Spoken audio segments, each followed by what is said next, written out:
Hey, awesome writers. This is Mrs. Dar again. I'm here for part 3 of our All About Animal books. And today we're going to talk about our fun facts page. We're going to talk about the cover of our book. And then we're going to talk about putting our book together. All right, you ready to get started? Go ahead and hang on 1 second while I share my screen with you.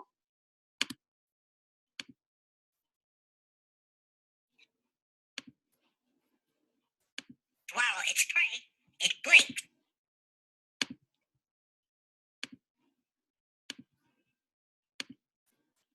All right, so again, just to remind you, if you go to the Somerset School District website, go to Maple Ridge, you'll find the kindergarten packet online, and you can go ahead and scroll through to the writing section, and you'll see all the pages that we've already talked about. Today, we're going to focus on the fun facts. And again, that star in the corner, if you click on it, it'll take you to a link that gives us fun facts about frogs. And this happens to be a YouTube video. So instead of playing the whole video, I can kind of go through and it pops up and shows us a few of those facts. So a few things that I learned from watching this video is that frogs need their eyes to eat. It also told us that frogs do not drink water like humans do. Even though they get in water and swim, they don't actually drink water. And something that's kind of gross is frogs shed their skin almost once a week. They don't like that skin to go to waste. They actually eat their dead skin after they shed it. And one other fact that I learned is a lot of times you'll talk about a group of animals and they have a certain name. A group of frogs can be called an army, a colony, or a knot. So I got lots of fun facts that I want to fill in on my paper. So we're going to go ahead and switch over to my camera and take a look at our fun facts about our animal.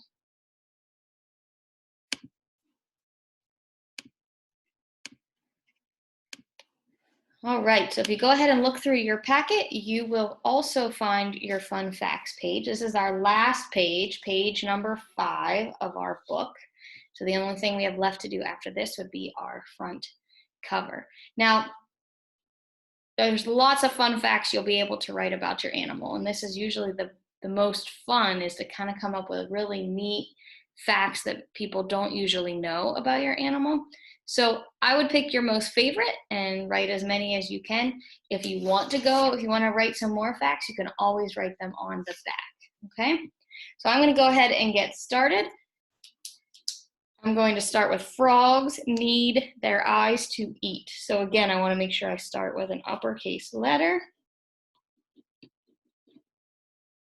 And I don't want to forget my finger spaces.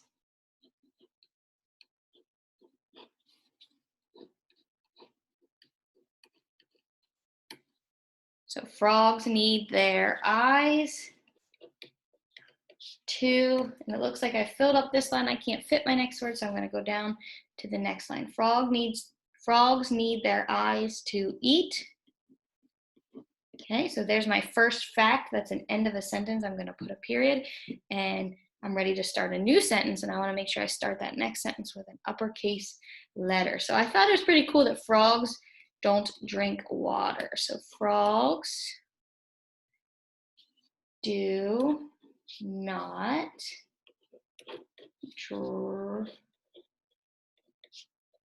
drink, has an R blend like we've been learning about. Frogs do not drink water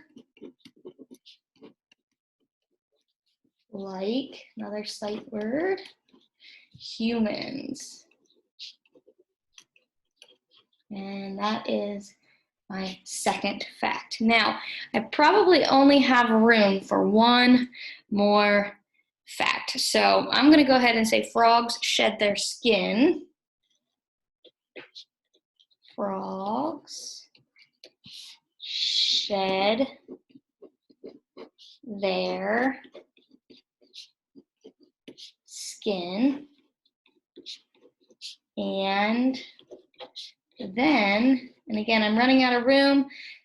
Like before I showed you, if you want to go ahead and finish up down on the bottom, that's okay. shed their skin, and then eat it. All right. So I want to go back through, make sure I have all the facts that I want, make sure it makes sense, and then I'm ready to go ahead and illustrate. Frogs need their eyes to eat. Frogs do not drink water like humans. Frogs shed their skin and then eat it. So if I have 3 different facts, one thing I might want to do when I'm drawing my picture would be to break up my box into 3 sections so I can draw a picture of each fact that I provided. Okay, so in this box, I would maybe draw a frog using its eyes to eat, maybe a frog not drinking water, and then a frog eating its shedded skin.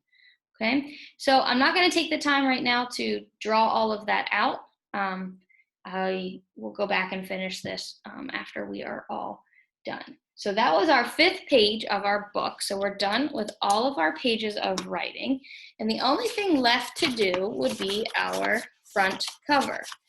So if you go to the very first page in your packet of the writing section, you will see this page, and it says all about, and then there's a blank.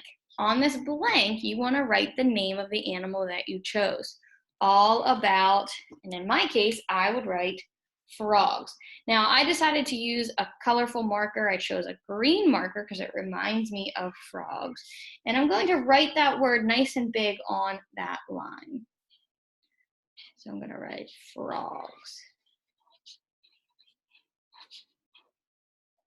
Okay, and now if you go down here on the bottom, same thing, you see that it says written and illustrated by, and this is where you would write your first and your last name.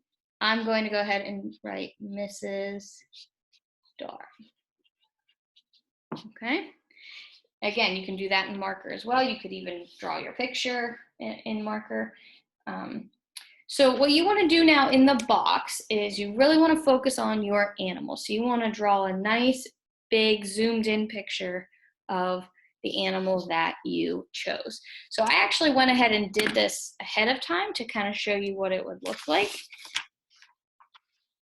So here's my finished cover.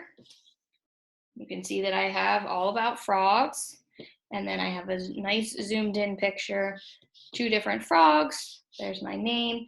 I added some detail of where we might find a frog. So when you're all done, now that I have all my pages complete, you're ready to go ahead and put your book together. Okay, so I want to start with my front cover. Our next page would be our table of contents that tells us what we can find on each page of our book. After that, we want to go with page number 1. What do they look like? And you can see I did go back and add in all of my illustrations to go along with my writing. Next would be what do they eat for page 2. Then we have where do they live on page 3. We have the animal life cycle on page 4. And then page 5 would be the fun facts that we just finished. Now, I don't have my drawings done for this one yet, so I will have to go back through and draw my pictures. So that's my 5th page. And now, if you wanted to get just a blank piece of paper, you could add that as your back cover, make them nice and even, and then go ahead and get a stapler and staple your book together. And now you're ready to share your book with all of your friends and your teacher. So when you have your book completed, go ahead and take a picture of it, maybe take a video of you reading it, and send it to your teacher because she is going to be so proud of you and how hard you worked to do such a nice job on your book. So great work, Little Eagles. Mrs. Dar is super proud of you. I appreciate you hanging out with me and learning all about frogs, but also taking your skills of informational writing and putting them on paper and showing all of us what awesome writers you are. All right, friends. I will talk to you soon. Bye.